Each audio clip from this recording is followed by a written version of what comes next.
நம்மைச் சுற்றி சூழல் விழிப்புணர்வு செய்திகள்.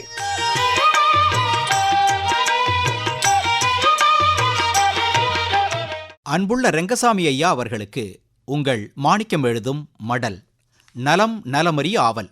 ஒரு வேலை செய்தாலும் அதை உருப்படியா செய்யணும்பாங்க. ஒரு வேலை 1984 உருப்படியா செய்யப்பட்டிருக்கு.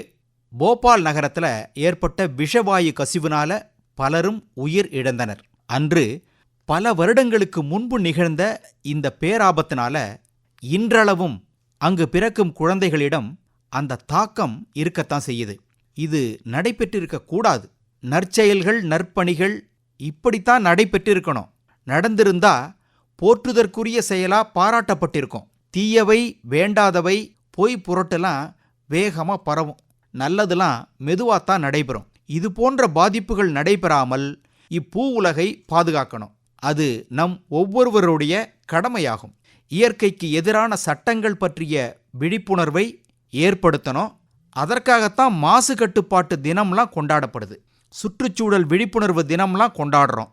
ரெங்கசாமி ஐயா, இயற்கையை பாதிக்கும் மாசுக்களை அகற்றவும் கட்டுப்படுத்தவும் அரசு உட்பட தன்னார்வலர்களும் தனியார் அமைப்புகளும் பல்வேறு நடவடிக்கைகளை எடுத்துட்டு வர்றாங்க.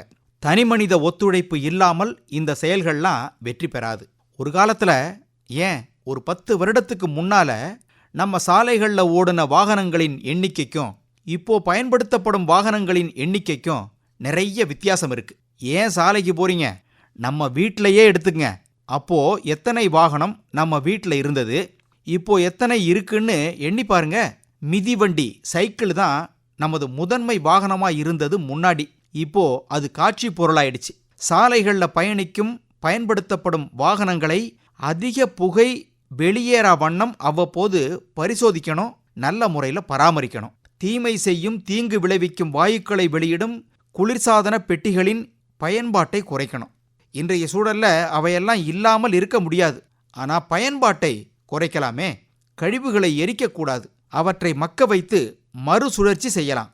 குப்பைகளை தரம் பிரித்து மக்கும் குப்பை, மக்காத குப்பை, கண்ணாடி போன்ற அபாயகரமான கழிவுகள்னு பிரித்து வெளியேற்றுவது போன்ற சின்ன சின்ன செயல்கள் மூலம் நாமும் மாசு கட்டுப்பாட்டில் நமது பங்கை, பொறுப்பை வெளிப்படுத்தலாம்.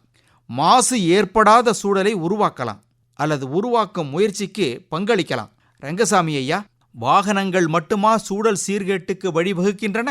தொழிற்சாலைகள் வெளியிடும் புகை, அங்கிருந்து வரும் கழிவுகள், மின் சாதனங்கள் வெளியேற்றும் வாயுக்கள் என மனிதன் ஏற்படுத்துகிற மாசுக்களால் நீர், நிலம், காற்று, ஆகாயம் போன்றவை தொடர்ந்து பாதிக்கப்பட்டு வருவதை பார்க்கிறோம். இதன் மூலம் உலகில் வாழும் எல்லா உயிரினங்களும் சிரமத்திற்குள்ளாகின்றன. சுய கட்டுப்பாடு வேண்டும். அது மட்டும் இல்லாமல் ஒவ்வொரு செயலுக்கும் நேர் எதிர் செயல் இருக்கு.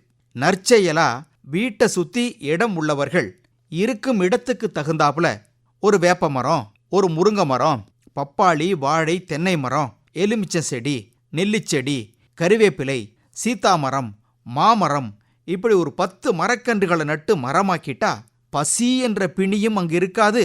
அந்த சூழலும் நல்லபடியா இருக்கும். செய்ய முயற்சிப்போமா?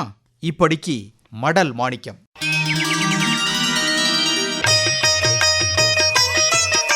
நம்மைச் சுற்றி சூழல் விழிப்புணர்வு செய்திகள் கேட்டீர்கள்.